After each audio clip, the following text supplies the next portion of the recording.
پارہ نمبر 5 سورہ النساء آیت نمبر 106. چھوٹی چھوٹی آیتیں ہیں، یہ دیکھتے ہیں. اعوذ باللہ من الشیطان الرجیم، بسم اللہ الرحمن الرحیم. فر اللہ اور بخشش مانگیے اللہ سے. ان اللہ بے شک اللہ کانا ہے غفور الرحیمہ بہت بخشنے والا، نہایت رحم کرنے والا. تو یہاں پر اللہ تعالیٰ کا حکم ہے کہ اللہ سے ہمیشہ بخشش مانگتے رہنا چاہیے. چھوٹے بڑے صغیرہ کبیرہ گناہوں کی اللہ تعالیٰ سے ہر وقت بخشش مانگنا چاہیے، کیونکہ اللہ تعالیٰ بہت زیادہ بخشش کرنے والا اور بہت زیادہ رحم کرنے والا ہے. تو یہ اللہ کا حکم ہے. انسان ہر وقت گناہ کرتا رہتا ہے، حکم ہوا کہ بخشش مانگو، کیونکہ اللہ تعالیٰ بہت بخشنے والا اور نہایت رحم کرنے والا ہے. سورہ النساء آیت نمبر 110 میں دیکھتے ہیں، اللہ تعالیٰ فرماتے ہیں بسم اللہ الرحمن الرحیم.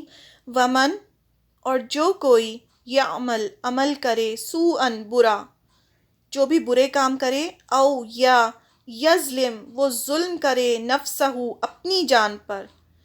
اپنی جان پر ظلم کرنے کا کیا مطلب ہے؟ بڑے گناہ کرے. جو بھی برے کام کرے یا بڑے گناہ کرے، جب بھی انسان گناہ کرتا ہے تو وہ اپنے ہی اوپر ظلم کرتا ہے، کسی اور کا، چاہے وہ کسی دوسرے کے ساتھ ظلم کرتا ہے تب بھی کیا کہا گیا کہ وہ اپنے اوپر ظلم کر رہا ہے. کیونکہ دنیا میں تو بظاہر دکھتا ہے کہ اس نے کسی اور پر ظلم کیا، لیکن اصل میں کیا ہو رہا ہوتا ہے، وہ اپنے آپ پر ظلم کر رہا ہوتا ہے گناہ کر کے. کیونکہ سزا اس کو ملے گی، اس نے کوئی گناہ کیا ہے، اس نے کسی اور کو تکلیف پہنچا کے اپنے اوپر ظلم کیا ہے، کیونکہ اس کے اعمال نامے میں وہ گناہ لکھ دیا گیا ہے. پھر کیا ہوگا؟ یستغفری بخشش مانگے اللہ سے. تو جو کوئی برا عمل کرے یا ظلم کرے اپنی جان پر، پھر بخشش مانگے اللہ سے. یجد اللہ تو وہ پائے گا اللہ کو غفور الرحیمہ بہت بخشنے والا، نہایت رحم کرنے والا. یعنی برے عمل کرنے کے بعد بھی، اپنے اوپر ظلم کرنے کے بعد بھی اگر کوئی بخشش مانگے گا اللہ سے تو اللہ کو پائے گا کہ اللہ تعالیٰ تو بہت غفور الرحیم ہے، یعنی اللہ تعالیٰ تو بہت بخشنے والے ہیں. انسان کمزور ہے، جانے انجانے گناہ کرتا رہتا ہے، پھر پریشان ہوتا ہے کہ اب اس کا کیا ہوگا. اللہ تعالیٰ اسے یہاں تسلی دے رہے ہیں کہ جو شخص برے عمل کرے گا یا اپنی جان پر ظلم کرے گا، پھر اللہ تعالیٰ سے استغفار کرے گا، یعنی معافی مانگے گا، اللہ سے بخشش مانگے گا، تو اللہ کو بخشنے والا اور مہربانی کرنے والا پائے گا. یعنی پھر اللہ تعالیٰ اسے معاف کر دیں گے. یہاں کیا بتایا گیا؟ جو برے عمل کرے گا، کوئی برا کام کرے گا یا ظلم کرے گا، تو کسی بھی برے انسان کو بھی برا نہیں کہنا چاہیے یا برا نہیں سمجھنا چاہیے. ہمیں نہیں پتہ کہ وہ کب اللہ سے معافی مانگ لے اور اس کے سارے گناہ معاف ہو جائیں. تو اس لیے کسی سے بھی جب تک اس کی موت شرک پہ نہ ہو، جب تک ہم کسی بھی انسان کو غلط نہیں کہہ سکتے. ہمیں نہیں پتہ کہ کب انسان اللہ سے معافی مانگ لے اور اپنے سب عمل چھوڑ کے نیک انسان بن جائے، اللہ تعالیٰ اس کی بخشش کر دیں، اللہ تعالیٰ اسے ہدایت دے دیں. کیونکہ یہاں پر صاف صاف کہا جا رہا ہے کہ جو بھی برے کام کرے گا، اور اپنے خود کے بھی اگر برے اعمال ہیں تو ہمیں یہ نہیں سوچنا چاہیے کہ ہم تو خراب ہیں، اب تو ہم نے اتنے برے کام کر لیے، اب تو ہمارا کچھ نہیں ہوگا. کیونکہ شیطان انسان کو یہی احساس دلاتا ہے کہ تم تو اتنے خراب ہو، تم نے تو اتنے کام کیے ہیں، اب تو تمہارا کچھ نہیں ہونے والا، تو چلو اور برے کام کر لو، اور برے کام کر لو، تمہیں تو کوئی بخشش نہیں ہوگی. تو اللہ تعالیٰ نے فرمایا کہ نہیں، اگر جو کوئی برے عمل کرے گا اور اپنے اوپر ظلم کرے گا، یعنی اس نے بڑے بڑے گناہ کیے ہیں جس سے اس نے اپنے اوپر ظلم کیا ہے، لیکن اگر وہ اللہ سے بخشش مانگے گا، اسے احساس ہوگا کہ ہاں مجھ سے غلطی ہو گئی ہے، تو اللہ تعالیٰ کو بہت زیادہ غفور الرحیم پائے گا، بہت زیادہ بخشنے والا پائے گا. نیکسٹ آیت ہے سورہ النساء کی آیت نمبر 116. بسم اللہ الرحمن الرحیم. ان اللہ بے شک اللہ لا یغفر نہیں بخشے گا، ان کی یشرکا شرک کیا جائے، بہی ساتھ اس کے، و یغفر اور وہ بخش دے گا، ما جو دونا علاوہ ہو، ذالکا اس کے، لمن جس کے لیے یشاء وہ چاہے گا. یہاں پر اللہ تعالیٰ نے بتا دیا کہ اللہ تعالیٰ شرک کو نہیں بخشے گا کسی بھی قیمت پر۔ اس کے علاوہ جو گناہ ہوں گے تو اللہ جس کے لیے چاہے گا اللہ بخش سکتا ہے، لیکن شرک ایسا گناہ ہے جو کبھی بھی بخشا نہیں جائے گا۔ وَمَن یشرک، اور جو کوئی شرک کرے گا بھی ساتھ اللہ کے، فقط تو تحقیق دلہ وہ بھٹک گیا، دلالن بھٹکنا، بعیدہ بہت دور کا، یعنی جو بھی شرک کرے گا تو وہ اپنے راستے سے دور بھٹک جائے گا، پھر وہ واپس نہیں آ سکتا، تو وہ بھٹک گیا ہے، اور ایسا گناہ اللہ تعالیٰ نہیں بخشیں گے۔ اسے اللہ تعالیٰ قطعاً نہ بخشے گا کہ اس کے ساتھ شریک مقرر کیا جائے۔ ہاں، شرک کے علاوہ گناہ جس کی چاہے معاف کر دے گا، اور اللہ کے ساتھ شریک کرنے والا بہت دور کی گمراہی میں جا پڑا۔ گمراہی کا کیا مطلب ہوتا ہے؟ گمراہ، راہ گم کر دینا۔ سیدھا راستہ کیا ہے؟ جو اللہ کے راستے مستقیم ہے، جو سیدھا راستہ ہے، جو جنت کی طرف جا رہا ہے۔ اب انسان سیدھے راستے پر چلتے ہوئے شیطان کے بہکاوے میں آئے اور وہاں سے ٹرن لے لے، یا تو رائٹ ٹرن یا لیفٹ ٹرن، کہیں بھی، اور شیطان کے ساتھ چلتا جائے، شیطان کا ہاتھ تھام لے اور شیطان کے ساتھ چلتا جائے، تو شیطان یہی کرواتا ہے نا۔ سب سے بڑا گناہ جو ہے شرک ہے، تو شیطان سب سے زیادہ بڑی کوشش جو شیطان کی ہوتی ہے وہ بندے سے شرک کروانے کی ہوتی ہے، کیونکہ شرک ایسا گناہ ہے کہ جس کے بعد کوئی بخشش ہی نہیں ہے، سیدھے جہنم ہی ہے۔ تو شیطان کا سب سے بڑا مقصد جو ہوتا ہے وہ بندے سے شرک کروانا۔ آپ دیکھیں جتنے بھی آپ پیغمبروں کے قصے پڑھتے ہیں تو ایک کے بعد ایک دیکھیے ہر جگہ شیطان نے شرک کروانے کی ہی کوشش کی ہے بندوں سے۔ نوح علیہ السلام کے زمانے میں دیکھیں کہ وہ شرک کرتے تھے، پھر ہود علیہ السلام کے زمانے میں، صالح علیہ السلام کے زمانے میں، ہر زمانے میں۔ اب دیکھیں مشرکین مکہ کیا کر رہے تھے، انہوں نے کعبے کے اندر کیا رکھے ہوئے تھے؟ بت رکھے ہوئے تھے، تو وہ شرک کرتے تھے۔ تو شیطان کا کام ہی یہ ہوتا ہے کہ وہ شرک کروائے انسان سے، کیونکہ اللہ تعالیٰ نے فرما دیا کہ شرک کے بعد کوئی معافی ہے ہی نہیں، جہنم میں، تو وہ تو چاہتا ہی یہ ہے کہ انسان کو جہنم میں لے کے جائے، تو وہ شرک کرواتا ہے۔ تو اللہ تعالیٰ فرماتے ہیں کہ جو شرک کرتا ہے تو وہ کیا ہوتا ہے؟ اپنی راہ گم کر دیتا ہے، شیطان کے ساتھ نکل جاتا ہے، اور اتنی دور نکل جاتا ہے کہ وہ اپنے راستے سے بھٹک جاتا ہے، راہ کو گم کر دیتا ہے، وہ گمراہ ہو جاتا ہے، وہ بھٹک جاتا ہے۔ بھٹکنا بہت دور کا، بہت دور نکل جاتا ہے وہ شیطان کے ساتھ کہ اس کا واپس پلٹنا مشکل ہوتا ہے، اور پھر اگر اس کی اسی میں موت ہو جاتی ہے تو پھر وہ شیطان کے ساتھ جہنم میں جائے گا۔ تو شرک ایسی چیز ہے جس کی کوئی معافی نہیں ہے، اس کے علاوہ اللہ تعالیٰ جس کو چاہیں گے اپنی رحمت سے معاف کر دیں گے، اور اگر بندہ دنیا میں اللہ تعالیٰ سے معافی مانگ لے گا اور اچھے اچھے کام کرے گا تو اللہ تعالیٰ اسے دنیا میں معاف کر دیں گے، ورنہ کیا ہوگا؟ جہنم میں جائے گا، وہ اپنے گناہ دھلوائے گا، اور اگر اس کے اندر ایمان ہوگا، رائی برابر بھی ایمان ہوگا، تو پھر اللہ تعالیٰ اپنی رحمت سے اسے کہ پتہ نہیں کتنے وقت کے بعد پھر اسے جنت میں بھیجیں گے، کتنے سالوں تک اسے جہنم میں اپنے گناہ دھونے ہوں گے۔ تو انسان کو چاہیے کہ جہنم میں جا کے اپنے گناہ دھلوانے کی بجائے دنیا میں جیسے ہی احساس ہو جائے کہ ہاں یہ غلط کام ہے، مجھ سے غلطی ہوئی، فوراً اس سے توبہ کر لے اور رک جائے اور وہ کام دوبارہ نہ کرے، تو اللہ تعالیٰ بہت زیادہ بخشنے والے ہیں۔ اب یہاں شرک کی بات ہو رہی ہے کہ اللہ تعالیٰ شرک نہیں بخشیں گے۔ اب اسی پارے میں یہ دوسری آیت ہے شرک کی، اسے اللہ تعالیٰ قطعاً نہ بخشے گا اور اس کے ساتھ شریک مقرر کیا جائے۔ ہاں، شرک کے علاوہ گناہ جس کے چاہے گا بخش دے گا، اور اللہ کے ساتھ شریک کرنے والا بہت دور کی گمراہی میں جا پڑا۔ شرک اتنا بڑا گناہ کیوں ہے؟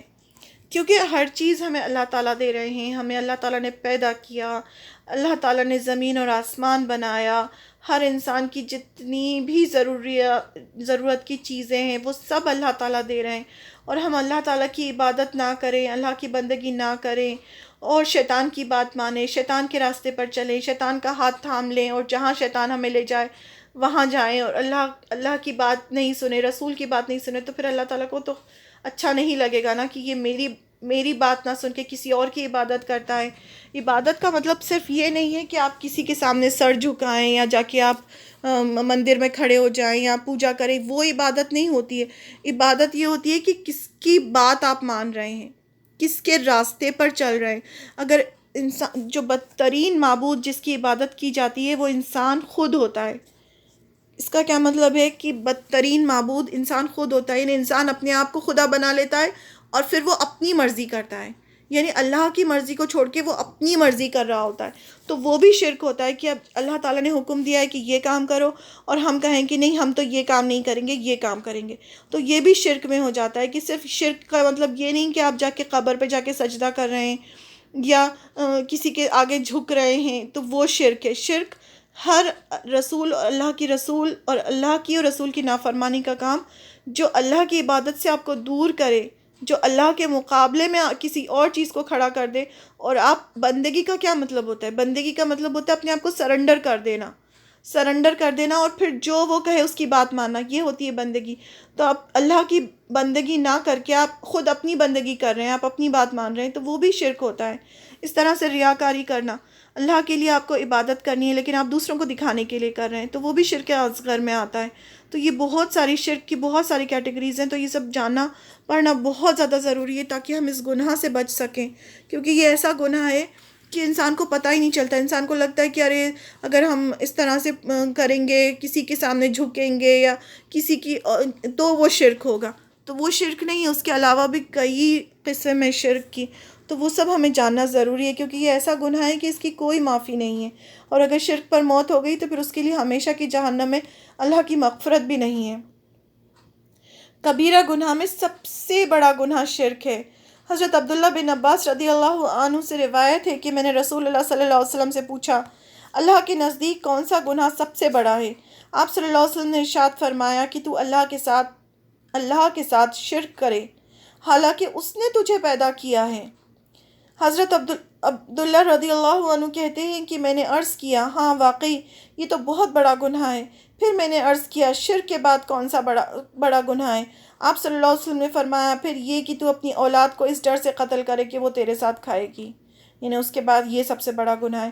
پھر میں نے عرض کیا، اس کے بعد؟ آپ صلی اللہ علیہ وسلم نے فرمایا، یہ کہ تو ہمسایہ پڑوسی کی بیوی کے ساتھ زنا کرے، یعنی جو پڑوسی ہوتا ہے اس کی حفاظت آپ کی ذمہ داری ہوتی ہے، اور اسی کی اگر خیانت کریں گے تو یہ بھی بہت بڑا کبیرہ گناہ ہے۔ شرک سب سے بڑا ظلم ہے، شرک کو اللہ تعالیٰ نے ظلم کہا ہے کہ بہت بڑا ظلم ہے۔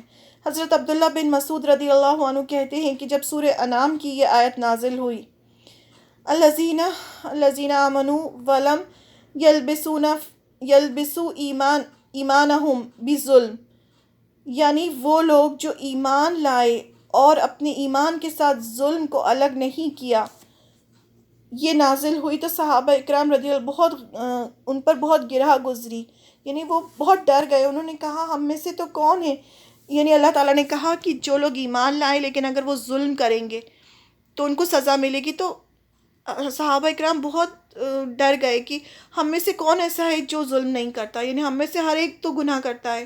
تو رسول اکرم صلی اللہ علیہ وسلم نے فرمایا کہ اس آیت میں ظلم کا مطلب عام گناہ نہیں ہے بلکہ شرک ہے، شرک کے بارے میں بات ہو رہی ہے، شرک کو یہاں ظلم کہا جا رہا ہے اس آیت میں۔ کیا تم نے قرآن مجید کی سورہ لقمان میں لقمان کا قول نہیں سنا جہاں انہوں نے اپنے بیٹے سے کہا کہ شرک سب سے بڑا ظلم ہے؟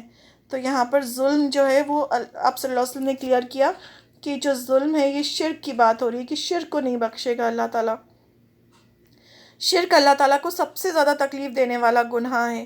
حضرت ابو موسیٰ اشعری رضی اللہ عنہ کہتے ہیں کہ نبی کریم صلی اللہ علیہ وسلم نے فرمایا، تکلیف دہ بات سن کر اللہ تعالیٰ سے زیادہ صبر کرنے والوں میں کوئی نہیں۔ مشرک کہتے ہیں کہ اللہ تعالیٰ کی اولاد ہے، پھر بھی اللہ تعالیٰ انہیں عافیت میں رکھتے ہیں اور روزی دیتے ہیں، یعنی کتنی بڑی بات ہے کہ لوگ شرک کر رہے ہیں، اس کے بعد بھی اللہ تعالیٰ نے ان کو عافیت میں رکھا ہے، انہیں روزی دی ہے، انہیں صحت دی ہے، انہیں سانس لینے کے لیے ہوا دی ہے، انہیں اولاد دی ہے، انہیں ہر چیز دی ہے۔ تو یہ کتنی بڑی بات ہے کہ اللہ تعالیٰ نے انہیں پیدا کیا ہے، کیونکہ اللہ تعالیٰ رحمان ہے تو وہ سب پر رحم کرتا ہے۔ اور پھر امید ہے کہ کتنے لوگ ایسے ہوتے ہیں نا جن کو احساس ہوتا ہے کہ ہاں ہم نے غلط کیا، ہدایت ملتی ہے ان کو تو وہ پلٹ جاتے ہیں، اور جب وہ پلٹتے ہیں تو ان کے سارے پچھلے جتنے گناہ ہوتے ہیں وہ سب اللہ تعالیٰ معاف کر دیتے ہیں۔ شرک کرنے والا جہنمی ہے، جو شرک کرے گا وہ جہنم میں جائے گا۔ حضرت عبداللہ بن مسعود رضی اللہ عنہ کہتے ہیں کہ رسول اللہ صلی اللہ علیہ وسلم نے فرمایا، جو شخص اس حال میں مرے کہ اللہ کے ساتھ کسی دوسرے کو شریک بناتا تھا وہ آگ میں داخل ہوگا، یعنی وہ تو آگ میں ہی جائے گا۔ قیامت کے روز مشرک روح زمین کی ساری دولت دے کر جہنم سے نکلنا چاہے گا، لیکن ایسا ممکن نہ ہوگا۔ اللہ تعالیٰ اس سے پوچھیں گے کہ ابھی تم اگر پوری دنیا کی دولت دے کر تم اس عذاب سے چھوٹنا چاہتے ہو، تو وہ کہے گا کہ ہاں، اگر میرے پاس پوری دنیا کی دولت ہو تو میں وہ بھی دے کر آپ اس عذاب سے چھوٹنا چاہتا ہوں۔ اور یہ بات اللہ تعالیٰ کس سے کہیں گے؟ جس کے اوپر سب سے کم عذاب ہو رہا ہوگا جہنم میں۔ تو اللہ تعالیٰ کہیں گے کہ دنیا میں تو میں نے تم سے اس سے بھی کم مانگا تھا۔ یعنی اللہ تعالیٰ نے دنیا میں تو ہم سے نہیں کہا کہ ہمیں اپنا مال دے دو، پورا کر دو، صرف بندگی اپنی کرنے کو کہہ رہے ہیں اللہ تعالیٰ کہ میری عبادت کرو، اللہ کی عبادت کرو۔ وہ بھی اللہ تعالیٰ کی اس میں بھی محبت ہے کہ اللہ تعالیٰ چاہتے ہیں کہ ہم اچھے انسان بنیں۔ جب ہم اللہ کی عبادت کرتے ہیں تو کیا ہوتا ہے؟ جب ہم رسول کی بات مانتے ہیں تو کیا ہوتا ہے؟ ہم اچھے انسان بنتے ہیں، ہم دنیا میں بھی اچھی زندگی گزارتے ہیں، دنیا میں بھی سب لوگ ہمیں پسند کرتے ہیں۔ اگر ہم اللہ کی بات مانتے ہیں تو زندگی ہمارے لیے آسان ہو جاتی ہے، ہم گناہوں سے بچتے ہیں، زندگی بھی اچھی ہوتی ہے، اور پھر مرنے کے بعد کی زندگی بھی اچھی ہوگی، برزخ کی زندگی بھی اچھی ہوگی، اور پھر جنت بھی ملے گی، اللہ کی رضا بھی ملے گی۔ تو اللہ اور رسول کی اطاعت کرنے میں یا اللہ کی عبادت کرنے میں انسان کا ہی فائدہ ہے۔ تو اللہ تعالیٰ تو ہم سے بہت محبت کرتے ہیں، وہ نہیں چاہتے کہ ہم جہنم میں جائیں، ہم آگ میں جلیں۔ اس لیے وہ کہتے ہیں کہ اللہ کے ساتھ شرک مت کرو، اللہ کی بات مانو، تاکہ انسان دنیا میں بھی کامیاب ہو اور جنت میں بھی جائے، آخرت میں بھی کامیاب ہو، میدان حشر میں بھی وہ خوشی خوشی رہے، اس کے اوپر اس کو کوئی غم نہ ہو، اسے کوئی خوف نہ ہو۔ تو یہ جو کچھ بھی ہے یہ ہماری بھلائی کے لیے ہی ہے، انسان کی بھلائی کے لیے ہی اللہ تعالیٰ یہ سب ہم سے چاہتے ہیں۔